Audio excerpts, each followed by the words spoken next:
He said it at my own kitchen table on a Tuesday evening. He used the voice a 42-year-old man uses when he has been rehearsing in his head for weeks and has finally decided that the conversation he has been planning to have with his mother-in-law is, in fact, the conversation she has been waiting to be told to have. By Friday morning, I had answered him not with tears, not with shouting, not with the small, soft yielding he had been counting on, but with 3 documents notarized at my kitchen table by a woman my husband had been waiting to send me for 6 years. Here is what actually happened. My name is Linda. I am 68 years old. My husband Harold died in 2018. We had been married for 41 years. He had been a fleet maintenance supervisor for the Indianapolis Transit Authority for 33 of those years. He had earned, through patient union work and careful contract negotiations, a defined benefit pension that paid him, after retirement, just over $6,400 a month for the rest of his life. In June of 2017, 14 months before Harold died, he had retired. In November of 2018, he had been diagnosed with pancreatic cancer. In April of 2019, he had died. The pension had survived him. Harold had elected, at retirement, what the pension plan calls a joint and survivor option. The election had cost him about $400 a month in reduced benefits during his own retirement.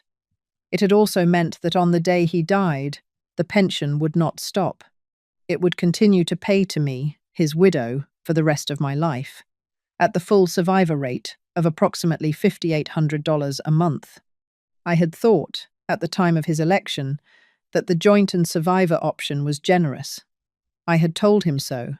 Harold had said, "Linda, this isn't generosity. This is math. I'm 7 years older than you. You're going to outlive me by 20 years. The $400 a month I'm giving up now is going to come back as 20 years of monthly checks to you. It's just math." It had been math. It had also been love. It had been love, because Harold had known without saying it directly that the math could only do its work if I survived him, with my judgment intact.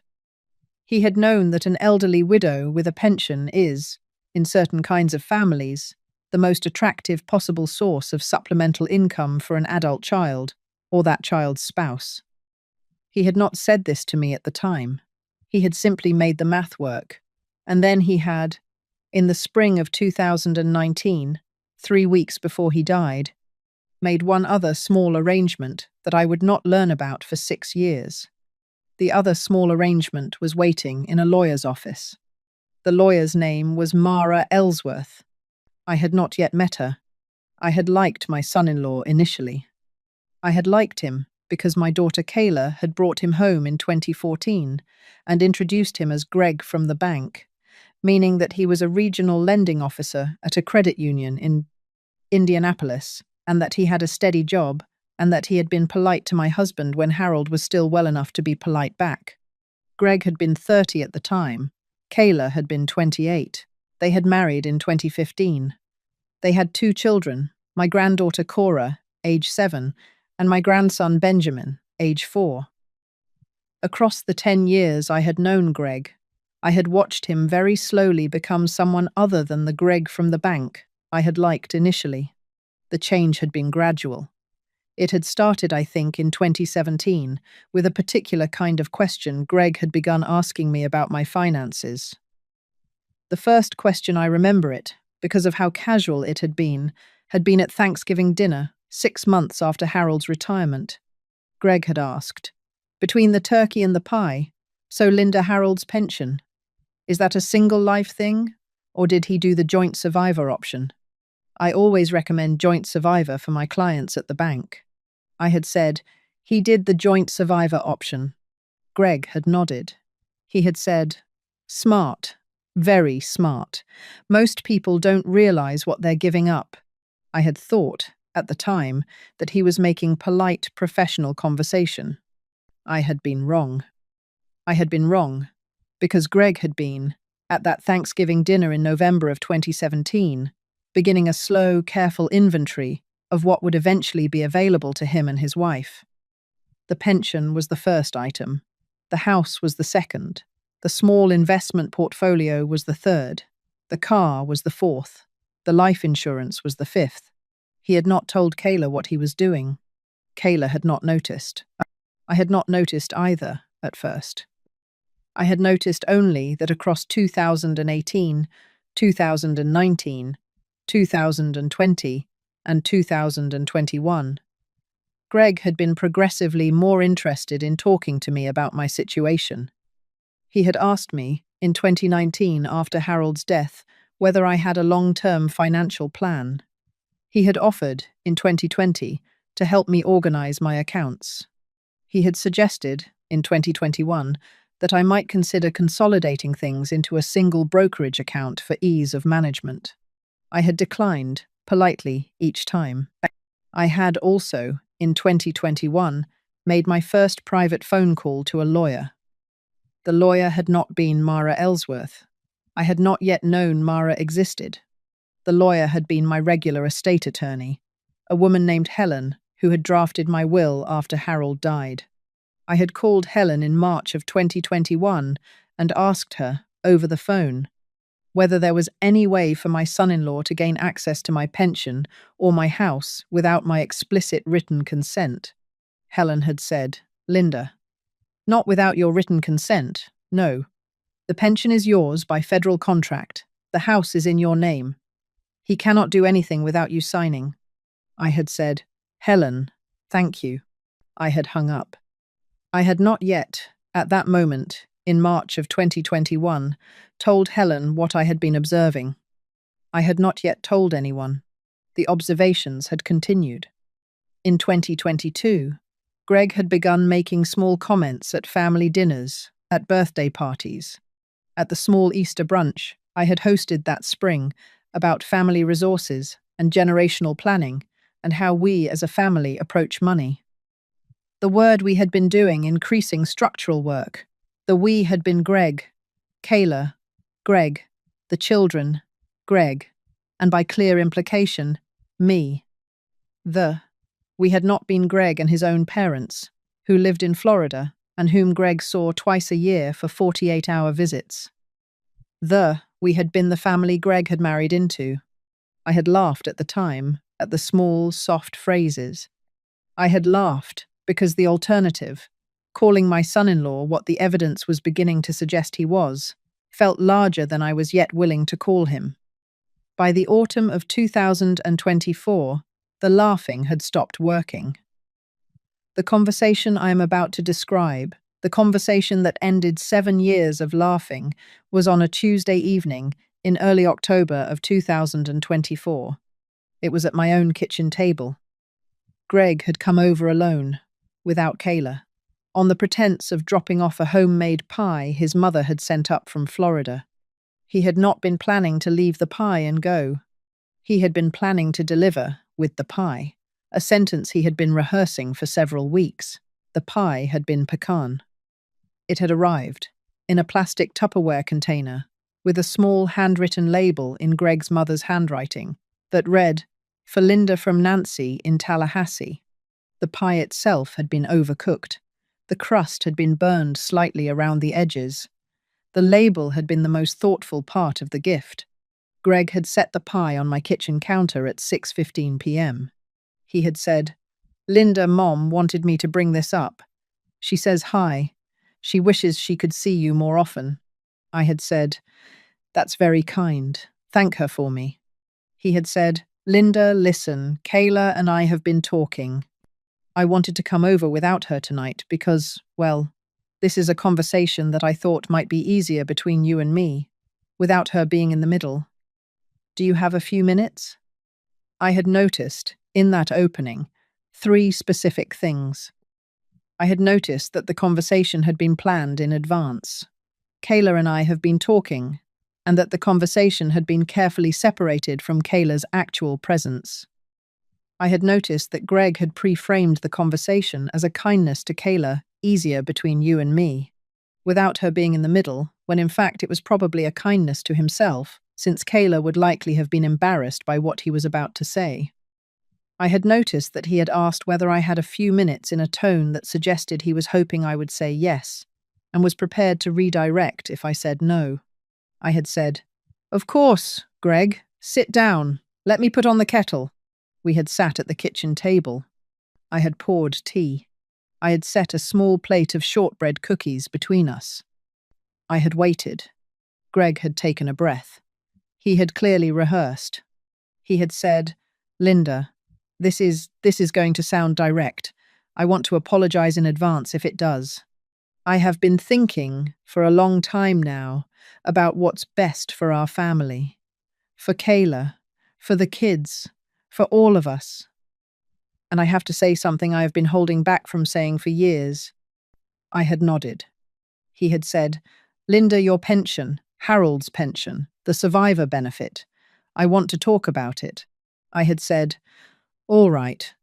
He had said, "Linda, that pension is $5,800 a month, $69,000 a year, for the rest of your life.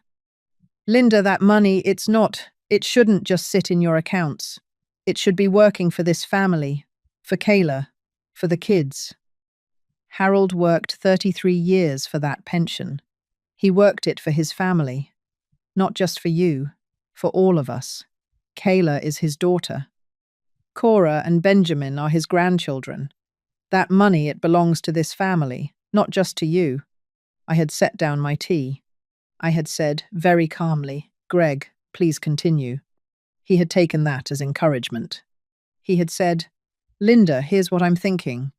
What if you and I and Kayla had a conversation about restructuring how the pension is, how it gets used? I'm not saying give it to us. I'm saying, what if a portion of it, say, $3,000 a month?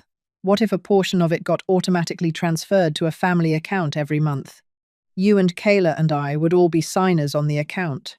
The money would be used for family things, the kids' education fund, family vacations, helping Kayla with the new car she needs, the remodel we've been talking about on the house, family things. You would still have plenty for yourself, $2,800 a month, plus Social Security, plus the small portfolio Harold left you. You would be fine. But the rest of it would be going to where Harold would have wanted it to go." He had paused. He had looked at me with the expression a salesman uses when he has finished his pitch and is waiting for the client to nod and start signing. I had not nodded. I had picked up my tea. I had taken a small sip. I had said, "Greg, may I ask you a question?" He had said, "Of course, Linda, anything." I had said, "When did you and Kayla begin discussing this?" He had paused. He had said, "Linda, Kayla and I have been talking about it on and off for about a year, I'd say." I had said, "A year." He had said, "Yeah, about a year." I had said, "Greg, when did you, personally, first begin thinking about my pension as a source of family income?" A longer pause. He had said, "Linda, I think probably around 2020 or 2021. I started thinking about how family resources should." I had said, "Greg, you first asked me about the pension at Thanksgiving dinner in November of 2017. You asked whether Harold had elected the joint and survivor option. You told me you always recommended joint survivor to your clients at the bank. I have remembered that conversation for 7 years, Greg, because it was the first time I noticed that you were thinking about money that was not yours. You did not realize I noticed. You have continued, for 7 years, to think about money that is not yours. Tonight you have come to my kitchen with your mother's pie and asked me to formalize the arrangement." Greg had gone very still. I had said, "Greg, I want to make sure I understand what you are proposing. You are proposing that I, beginning approximately when, transfer $3,000 a month from my pension into an account on which you and Kayla and I are all signers, with the intended use being family expenses such as your daughter Cora's eventual college tuition, your son Benjamin's eventual college tuition, family vacations, Kayla's car, and a remodel of your house. Is that what you are proposing? He had said, Linda, yes, but Linda, I want to be clear. This is not me trying to take anything from you. I had said, Greg, I have not finished. I want to make sure I understand. The total amount being transferred annually under your proposal would be $36,000 a year. Over 20 years, which is approximately my actuarial life expectancy, at 68, that would total $720,000.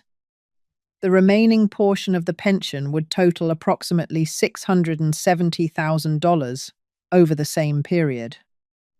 By the time of my death, your proposed arrangement would have transferred 52% of my survivor benefit into the family account. You and Kayla and I are jointly signers on. Is that correct? Greg had not answered. I had said, Greg, is that correct? He had said, very quietly, Linda, I had not done that math, specifically, but the numbers sound about right. I had said, Greg, there is one more thing I want to ask you. The joint account you are proposing, is it a checking account or a savings account? He had said, checking. So we can use the money fluidly. I had said, and the signers, all three of us, would have equal withdrawal rights. He had said, Linda, yes, that's how joint accounts work. I had said, Greg, and in the event that I were to suffer a medical event, a stroke, dementia, anything that compromised my decision-making capacity, would the joint account require my signature to continue being administered? Or would you and Kayla be able to administer it on your own? A very long silence. Greg had said, Linda, that's not why we... I had said, Greg, the question is procedural. Would you and Kayla be able to administer the account on your own in the event of my incapacity? He had said, very quietly, yes, Linda, yes. With a joint account, the surviving signers or any signer can administer the account if another signer becomes incapacitated. I had said, Greg, thank you for answering honestly. I had taken another sip of tea. I had said, Greg, now I am going to tell you something. I want you to listen carefully. Are you listening? He had nodded. I had said, Greg, the pension is not the family's. The pension is mine. It was earned by Harold over 33 years of work. He elected the joint and survivor option at retirement, specifically so that I, his wife, would be financially secure for the rest of my life. He gave up $400 a month in his own retirement benefits to make that election. The election cost him approximately $24,000 over the 14 months he lived in retirement before his death. He paid that $24,000 as a deliberate gift to me. He paid it because he wanted me, not the family, not his daughter, not his son-in-law, not his grandchildren, me, his wife of 41 years, to be the beneficiary. Greg had said, Linda, I understand that, but... I had said, Greg, I have not finished. The pension is mine. I will determine, in my own time and in my own way, what to do with it. If I choose, at some point in the future, to gift money to my daughter or my grandchildren, I will do so on my own terms, through my own will and my own decisions. I will not enter into a joint account that compromises my long-term financial independence, particularly an account on which my son-in-law is a co-signer. The proposal is not acceptable. The topic is closed. Greg had said, Linda, please don't make this into something it isn't. I am just trying to do what's best for the family. I am trying to make sure that money that Harold worked for goes to people he loved. Linda, please. I had said, Greg, I am going to say one final thing. Your sentence that pension belongs to this family was, by my count, the third time in 7 years that you have used the word belongs about money that does not, in fact, belong to anyone but me. The first time was in 2019, when you suggested that Harold's life insurance belonged to the household and that Kayla and I should jointly decide how to invest it. The second time was in 2022, when you suggested that the small inheritance my mother had left me earlier that year belonged to the grandchildren's college fund. Both times I deflected the conversation. Both times I told myself it was a small, soft phrase that did not mean what it sounded like. Tonight, in my own kitchen, you have said the sentence a third time. The third time, Greg, is the time a woman of 68 finally understands that the small, soft phrases were never small or soft. They were the language of an arrangement you have been building for 7 years. He had not said anything. I had said, Greg, please take your mother's pie and go home. Tell Kayla I will call her in the morning. He had stood up. His hands were shaking slightly. He had said, Linda, please don't tell Kayla. Please don't tell her, in a way that... I had said, Greg, I will tell Kayla in whatever way I choose. Please leave my house now. He had picked up the pie. He had walked to the door. At the door, he had turned around. He had said, Linda, I am sorry if I made you feel uncomfortable. I just wanted what was best for everyone. I had said, Greg, goodbye. He had left. I had locked the door behind him. I had walked back to the kitchen table. I had sat down. I had drunk my tea. It was 6:53 p.m. on a Tuesday in October. I had picked up the phone. I had called Helen. I want to pause here and ask you something honestly. If your son-in-law had come to your kitchen with his mother's pie and proposed that you transfer 52% of your widow's pension into a joint account with him as a co-signer, and had used the phrase, that pension belongs to this family, in a tone that suggested he believed it, what would you have done in the next 10 minutes? I think a lot of mothers would have called their daughter immediately. I think some would have called their son-in-law back to clarify what he had really meant. I think a brave handful would have done exactly what I did. I want to tell you why. I did exactly what I did, because 7 years had taught me that small, soft phrases do not get resolved by phone calls between family members. They get resolved by paperwork. They get resolved by lawyers. They get resolved by the careful, slow construction of legal infrastructure that makes the small, soft phrases going forward impossible to act on. Greg had said, belongs. He had said it 3 times in 7 years.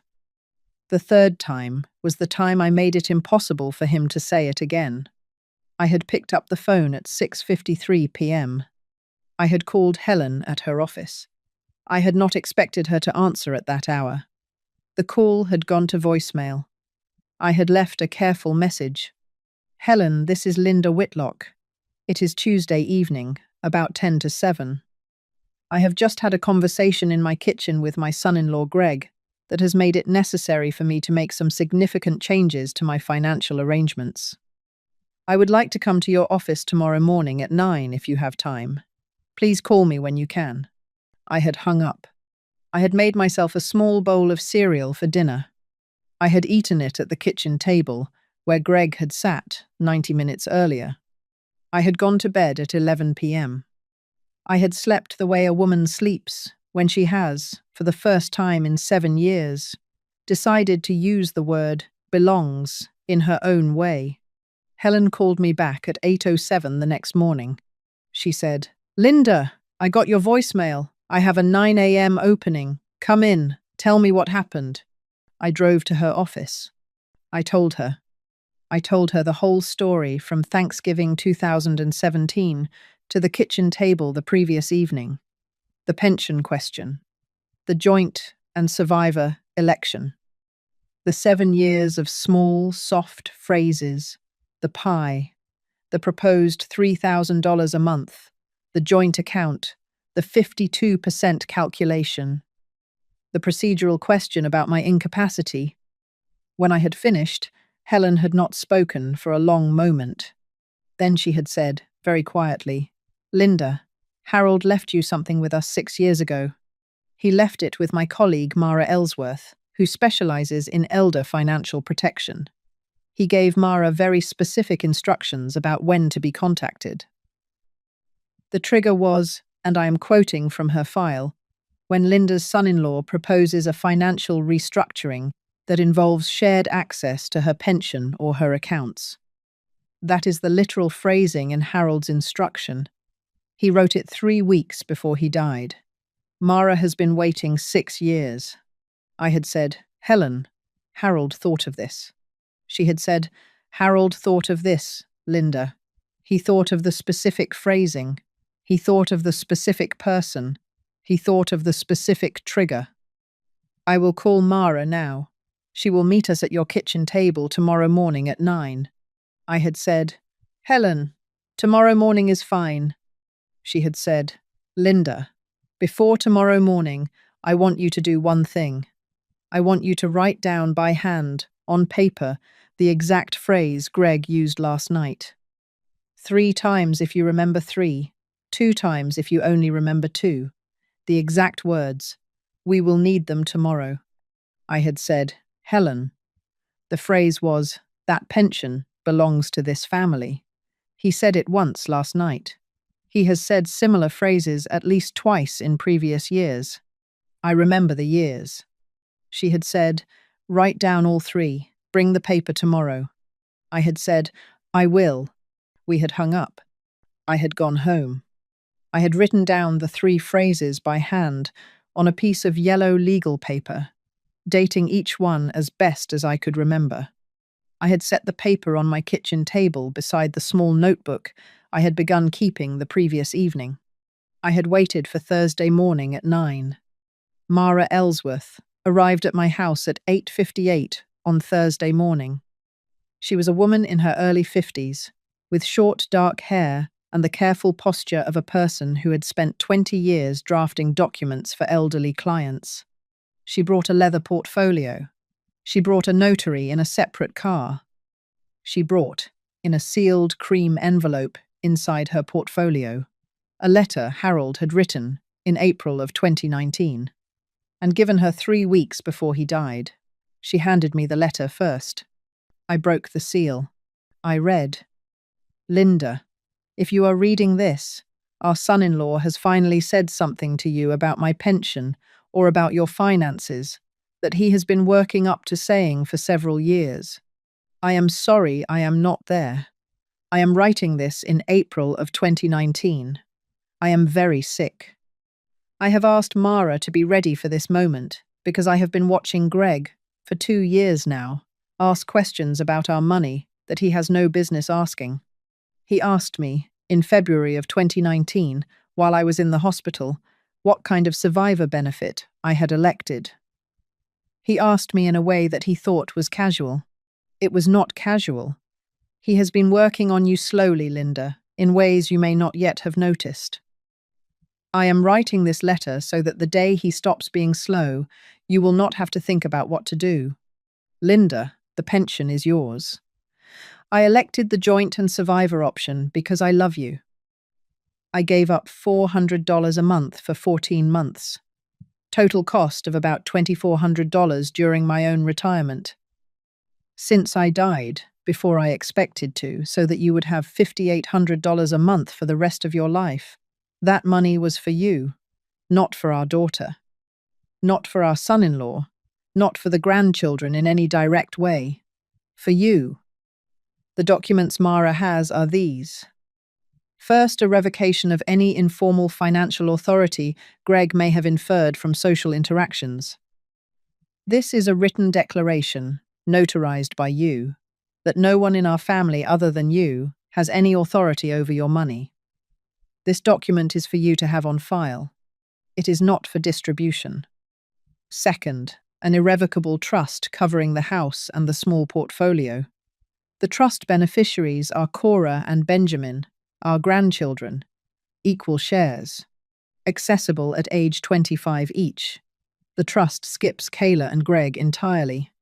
You retain lifetime occupancy of the house and lifetime income from the portfolio. Third, a written notice to the pension administrator, declaring that under no circumstance is any portion of your monthly benefit to be redirected, garnished, assigned, or jointly held with any other person, including a spouse, child, or son-in-law. This notice is filed with the pension board. It cannot be reversed without you appearing in person at the administrator's office, with 2 forms of identification and a sworn statement signed in front of a notary that you are revoking the notice, under no duress. Linda, about the phrase, belongs. I want to mention it specifically because I know Greg uses it. He used it at our house in 2017 when he was talking about life insurance. He used it again in 2018 when he was talking about a small bonus you had received from the school district. He has a habit of using the word belongs about money that does not, in fact, belong to him. When he says the word about your pension, you will know that the day has come. The documents are ready. I love you. The pension is yours. The trust is the grandchildren's. The notice is your protection. Mara has been waiting. Harold. I had read the letter twice. I had not cried. I had set it down on the kitchen table.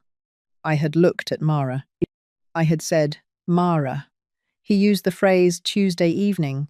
He used it twice before, in 2019 and 2022. I wrote them down. I had handed her the yellow legal paper. Mara had read it. She had said, Linda. The phrase is documented. We can begin. We had worked at my kitchen table for 3 hours.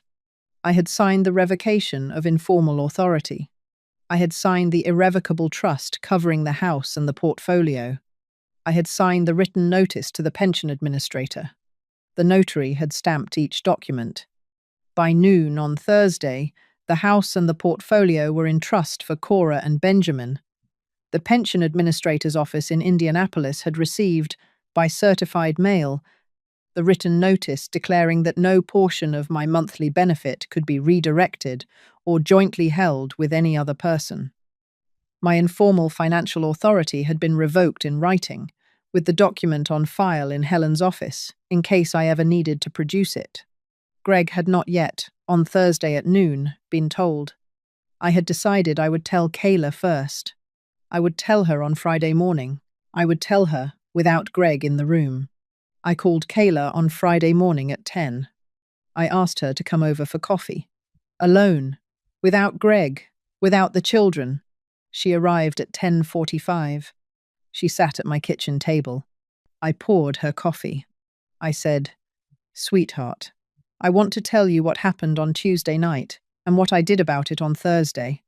I want you to listen without interrupting. We will talk after I have finished. She had nodded. I told her.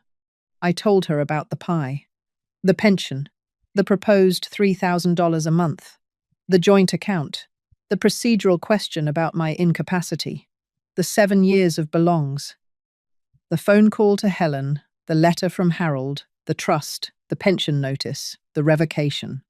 When I had finished, Kayla was crying. She said, Mom, I knew about the conversation he was going to have with you. He told me about it last weekend. I told him not to. I told him it would upset you. I told him, Mom, I should have called you. I should have warned you. I was hoping he would change his mind. I was hoping he would not do it. I am so sorry, Mom. I had said, Sweetheart, why did you not call me? She had said, Mom, because part of me, Mom. I don't know how to say this. Part of me thought maybe he was right. Part of me thought, Dad's pension, Mom, $69,000 a year, and the grandkids and the house. Part of me thought, maybe Greg was right that some of it should be for the family. Not all of it, but some of it. And I let him do the talking because I was too embarrassed to say it myself. Mom, I am so sorry. I am so sorry. I had set down my cup. I had said, Kayla, thank you for telling me the truth. She had cried. I had let her cry. After a while, I had said, Kayla, I am going to tell you the same thing I told Greg. The pension was your father's gift to me. He gave up $400 a month for the 14 months of his retirement before he died, about $2,400 total to secure my survivor benefit. He gave it to me, not to the family, to me. He did so because he loved me and because he wanted me to be independent for the rest of my life. Greg's proposal would have compromised that independence. Your hope that some of the pension could go to the family would also have compromised it, more slowly, over time. I have not chosen to make either compromise. The pension stays mine. She had nodded. I had said, Kayla, the house and the small portfolio your father left me, those are now in trust for Cora and Benjamin, equal shares. Accessible to each of them at age 25. You and Greg are not in the trust. Cora and Benjamin will inherit those assets directly from me, in trust, on the day I die. By the time they inherit, they will be old enough to understand what they have been given and why. She had said, Mom, the trust Cora is 7, Benjamin is 4.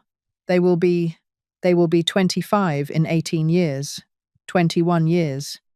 Mom, I had said, sweetheart, the trust is irrevocable. The grandchildren will inherit. You and Greg will not. That is not a punishment. That is a precaution. Your father wrote about it in 2019. He worried that Greg would, over time, persuade you that money your mother had belonged in some sense to your household. He was correct to worry. He prepared the trust so that the worry could not, in the long run, become a reality. Kayla had said, Mom, what about? What about me? Are you cutting me off? I had said, Kayla, I am not cutting you off. You will continue to be my daughter. I love you. The relationship between you and me is not over. The relationship between Greg and me for now is over. Greg will not be welcome in my house for 1 year. After 1 year, if you and he have continued to be married, and if he writes me a letter, a real letter, on paper, not an email explaining what he has learnt about himself in that year, I will read it. I will not necessarily respond, but I will read it. If the letter is honest, we will see whether the relationship can resume. She had said, Mom, what about the children? What about Christmas? What about... I had said, Sweetheart, the children are welcome at my house every other Saturday. Beginning in 2 weeks, I will drive to pick them up. I will return them. The arrangement is between me and the grandchildren. You may drive them, if you prefer, but Greg will not enter the house. Christmas this year will be at your house, not mine. I will not be attending. Christmas next year, we will see. She had said, Mom, please, please, tell me we can still. I had said, Kayla, we can. You and I will have lunch once a month, on the first Sunday, alone, here at my kitchen table, beginning the first Sunday of November.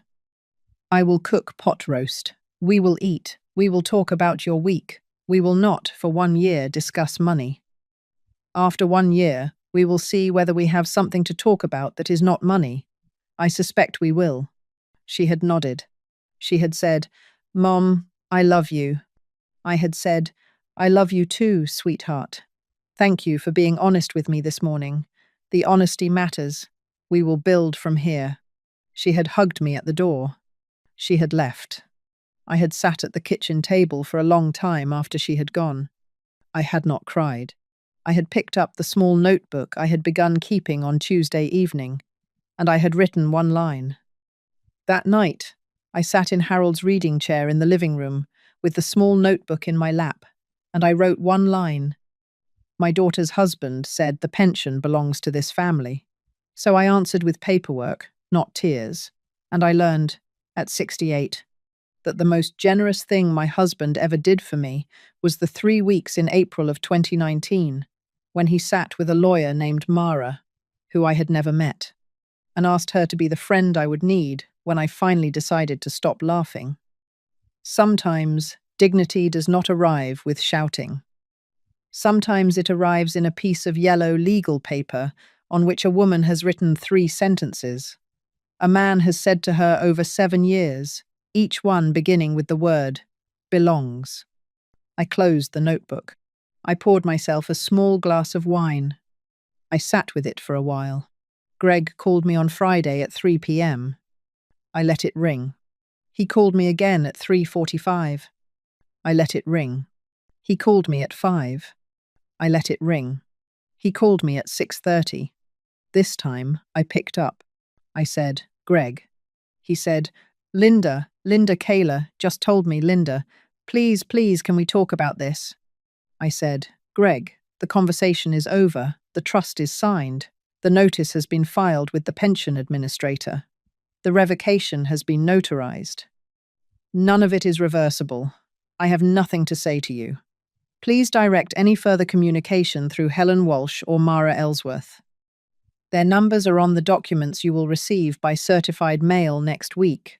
He said, "Linda, please, I did not mean..." I said, "Greg, goodbye." I hung up. I did not pick up when he called back.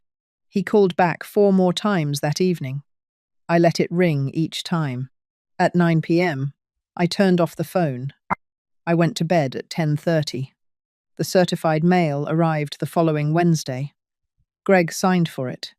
He read it. He did not call me again. He has not called me again in the 14 months since. He has not been to my house. He has not attempted to come to my house. He has not spoken to me at the small handful of family events. Kayla and I have both attended 3 of them so far, all carefully managed by Kayla to keep Greg and me at opposite ends of any room. The grandchildren come over every other Saturday. I drive to pick them up. We bake. We make small craft projects. We read together. Cora is now 8. Benjamin is now 5. They are my grandchildren. They will inherit my house and my small portfolio on the day I die. They do not yet know this. I will tell them, in sealed letters, when each of them turns 18. The pension continues to arrive in my account on the 1st of every month. I have, in the 14 months since the kitchen table, redirected a small portion of it, about $400 a month, into a separate small account I have begun building for the grandchildren. The account is in my name only. Greg cannot reach it. Kayla cannot reach it. The grandchildren will inherit it directly. They will use it for whatever they want. The remaining $5,400 stays mine. It belongs to me. Harold gave it to me. He gave it to me twice, once at the moment of retirement in 2017, and once at the moment of his preparation in April of 2019, 3 weeks before he died, when he sat in a lawyer's office and asked Mara to be ready. The pension belongs to me. It does not, despite anything anyone has ever said in my kitchen, belong to anyone else. That night I sat in Harold's reading chair and I wrote one final line in the small notebook. Sometimes dignity does not arrive with shouting. Sometimes it arrives in 3 documents notarized at a kitchen table. In the presence of a woman named Mara, my husband had been waiting to send me for 6 years. And in the slow, careful word, "no delivered," 3 times across a yellow legal paper, in the handwriting of a woman who had finally, at 68, learned to use the word in the only voice that ever truly mattered, her own. I closed the notebook. The pension was mine. It always had been.